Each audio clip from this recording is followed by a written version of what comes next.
मुंबईमध्ये गणरायाच्या आगमन मिरवणुकीतच दुर्घटना होऊन दोघांचा मृत्यू झाला। फुलेश्वरच्या राजाची 22 फूट उंच मूर्ती कोसळली।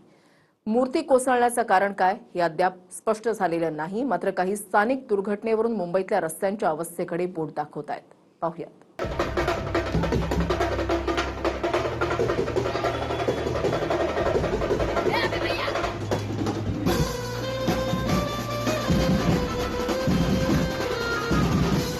महाराष्ट्रासह सगळा देश गणपतीच्या आगमनाची तयारी करत असतानाच मुंबईत आगमन सोहळ्यावेळीच दुर्घटनेत दोघांचा मृत्यू झाला। मुंबईतल्या भुलेश्वर गणपतीचा आगमन सोहळा सुरू होता। सारं काही उत्साहात पार पडत असतानाच 22 फूट उंच गणेश मूर्ती कोसळली। त्याखाली मंडळाचे अध्यक्ष संकेत नेवसे आणि ब्रिजेश जोशी यांचा मृत्यू झाला। यात 5 जण जखमी झालेत, ज्यात 5 आणि 7 वर्षांच्या मुलींचा समावेश आहे। मुलेश्वरचा राजा म्हणून या गणपतीची ओळख आहे। माहितीनुसार ही 22 फूट उंच मूर्ती कारखान्यातून बाहेर काढण्यापूर्वीच नटबोल्टशी संबंधित एक तांत्रिक दोष होता, त्यामुळे ही दुर्घटना घडली। मात्र स्थानिकांनी रस्ते सपाट नसल्यानं हा मुद्दा सुद्धा या दुर्घटनेमागे कारणीभूत असल्याचं म्हटलंय। दरम्यान मूर्ती कोसळण्यामागे इतर अजून काही कारणं होती का याचा शोध घेतला जातोय। सारे जण आगमनाच्या जल्लोषात मग्न होते। त्यावेळी अचानक कोसळलेल्या या मूर्तीमुळे नेमकं घडलंय काय हे देखील अनेकांना समजलं नाही।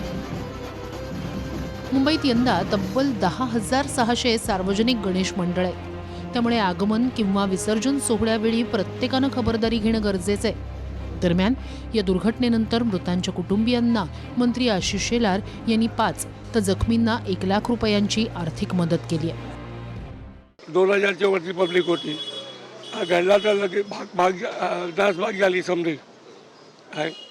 आणि 2 माणसे आमचे दबले होते, 3-4 एंजल पण आहे। ते 2 तर वारले, 2 तो बाय। एक आमच्या बिल्डिंगचाच होता आणि एक आमचा अध्यक्ष मंडपचा अध्यक्ष होता। BMCच्या रोडच्या हिशोबाने हे झालेलं आहे। रोड क्लिअर एकदम खड्डाखुड्डी होता, त्यामुळे इथेच अडकला होता। ते व्हील त्याच्या अडकला आणि मूर्ती बेंड झालेली, त्यामुळे हे झालेलं आहे। आणि आता एवढी मोठी मूर्ती आणायलाच नाही पाहिजे। खरं म्हणजे लोकांनी विचार करायला पाहिजे, लहान मूर्ती आणायला पाहिजे पूजासाठी, बाकी हे मोठी मूर्ती नाही आणायला पाहिजे। जशी मंडळाची जबाबदारी तशी शासनाची पण जबाबदारी आहे या सर्व गोष्टींमध्ये। कारण का आज आपण पाहतो की मोठ्या मोठ्या गणेश मूर्त्या चालल्या आहेत, तुम्ही जाऊन त्या रस्त्यांची जर अवस्था पाहाल ना, अक्षरशः ट्रॉलीचं चाक जाईल एवढे खड्डे आहेत त्या रस्त्यात। प्रशासनाने पण थोडी खबरदारी घ्यावी, रस्ते नीट करावे थोडे। कारण का आज सगळ्यात मोठं आव्हान असेल गणेशोत्सव मंडळांना ते रस्त्यातले खड्डे आहेत। प्रशासनाकडे पण तीच मागणी आहे की तुम्ही गणेशोत्सव मंडळाकडे लक्ष द्या, उत्सवाकडे लक्ष द्या, रस्त्यांची सुव्यवस्था करा, नीट खड्डेमुक्त रस्ते करा। कृष्णा सोनारवाडकर, TV9 मराठी, मुंबई।